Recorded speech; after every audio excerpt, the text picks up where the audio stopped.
Hi! Welcome back to my channel. And కొత్తగా చూస్తున్న వాళ్ళు ప్లీజ్ సబ్స్క్రైబ్ చేసుకోండి. అండ్ మెయిన్ మ్యాటర్లోకి వెళ్ళిపోతాము. ఏంటంటే ఇప్పుడు ఇయర్ రింగ్స్ ఎలా చేస్తున్నానో చూపిస్తున్నాను కదా. ఈ ఇయర్ రింగ్స్ కొంచెం తిప్పలేనండి. అవి మనకు జనరల్గా ఆఫర్స్ పెడతారు కదండి. అమెజాన్లో గ్రేట్ ఇండియన్ ఫెస్టివల్ అండ్ ఫ్లిప్కార్ట్లో అలా పెడుతూ ఉంటారు. ఆ టైంలోనే మీషోలో కూడా 80% ఆఫ్ అని చెప్పి ఆఫర్ అయితే రన్ అవుతుంది.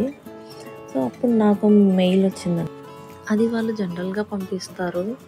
అంటే మన ఇష్టం, చేసుకోవచ్చు చేసుకోకపోవచ్చు. నేను దాన్ని స్కిప్ చేసేస్తున్నా కూడా ప్రాబ్లం ఏమి ఉండదు.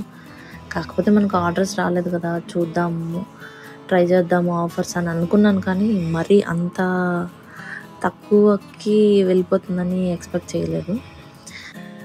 ఎక్స్పెక్ట్ అంటే వాళ్ళు డీటెయిల్గానే చూపిస్తారనమాట. ప్రైజింగ్ కూడా ఇంత అంటే మీరు ఇంత పెట్టున్నారు, సో మేము ఇంతకు మారుస్తున్నాము, మీకు ఓకే కదా అని అడుగుతారు. అప్పుడు మనం వేరే పని మీద కాకుండా దీన్ని చూసుకుంటూ చేస్తే పర్వాలేదు. నేనేం చేశాను అంటే వేరే వర్క్ చూసుకుంటా అన్నిటికీ ఓకే ఓకే ఓకే అనుకుంటా వెళ్ళిపోయాను అనమాట. నేను నాకు అకౌంట్లో పడిన తర్వాత చూసుకున్నాను, ఓకే ఇంత అమౌంట్ ఉందా అని చెప్పి. సో మీరు అలా చేయకండి, చూసి సెలెక్ట్ చేసుకోండి ఆప్షన్స్ ఏమన్నా క్లిక్ చేసుకునేటప్పుడు. అండ్ అప్ టు డేట్ చెక్ చేసుకుంటూ ఉండండి. ఓకే దాన్ని ఇంక్రీజ్ చేసుకున్నాం ప్రైస్ అనుకుంటే ఆ లోపలే నాకు 8-9 ఆర్డర్స్ అయితే వచ్చేసాయి. సరేలే కానీ ఆ అమౌంట్కే అవి పంపించేశాను. ఈ ప్రోడక్ట్ అయితే ప్రైస్ ఇంక్రీజ్ చేసుకోవాలంటే మళ్ళీ సపోర్ట్లోకి వెళ్ళి టికెట్ రైజ్ చేస్తే వాళ్ళు ఎప్పుడో రిప్లై ఇచ్చారు. సో నేను దాన్ని వన్ డే తర్వాత చూసుకున్నాను. 2 డేస్కి లోపల నేను రిప్లై ఇవ్వాలన్నమాట. సో దాన్ని వాళ్ళు ఒక వర్డ్ ఇమేజ్ పంపించారు.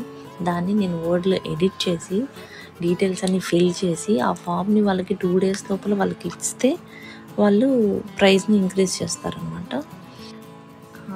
నేను అసలు ఎంత పెట్టాను, ఎంత వచ్చింది అనేది చెప్పలేదు కదా.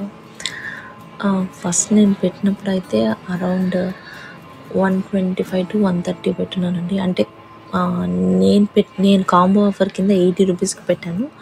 సో డెలివరీ ఛార్జెస్తో పాటు కలిపి 120 చేంజ్ పడింది. తర్వాత ఆఫర్కి అని చెప్పి వచ్చింది కదా, అప్పుడు ఓవరాల్గానే 80 పడింది అనమాట. సో ఆ 80లో డెలివరీ ఛార్జెస్ పోగా నాకు పడిన అమౌంట్ వచ్చి 27.74 అనుకుంటాను. 5 సెట్ ఆఫ్ ఇయర్ రింగ్స్కి నాకు వచ్చింది 27 రూపీస్, 28. చెప్పండి, ఇది ఇప్పుడు నేను చేసిందంతా చూసారు కదా ప్రాసెస్, పర్వాలేదంటారా? కమెంట్ చేయండి. అండ్ ఇయర్ రింగ్స్ ఎలా ఉన్నాయో కూడా కమెంట్ చేయండి. Hope you like the video. Thank you so much for watching. Please do like, share and subscribe for more videos. Bye bye.